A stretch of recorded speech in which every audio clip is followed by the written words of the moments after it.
Na by the way guys, mshishinde hapo hivyo ati mkindanganywa, ati sijui hivi ndio kulienda, haya ndio yaliyotokea, sijui haya ndio yalionjili. Hakuna kitu kilichonjili. Mimi ndio eyewitness na mimi ndio niko na information yote. Kazi yangu sasa, si ameoleka Kisumu. Huko kwenye ameoleka Kisumu, anti yake ako Maju. Huko Maju kwenye anti yake ako, in-law wake anakuanga India. Sasa huko kwenye India in-law wake ako, mfanyikazi wake akakuwa mgonjwa. Akapelekwa hospitali huko tu India. Hiyo hospitali yenye alipelekwa, guess what?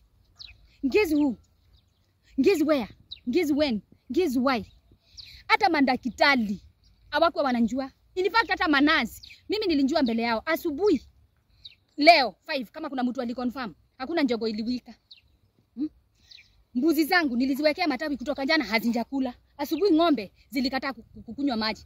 Sijui kama kuna mtu alinotice asubuhi saa 1:30 kabla tukunywe chai, M-Pesa ilikuwa imehang. Anyway, kwa wale wenye tunaenda matanga, nimesha print hama ambazo ziko na t-shirt mbele. Kwa wenye wanataka capes, kuna Cape Town.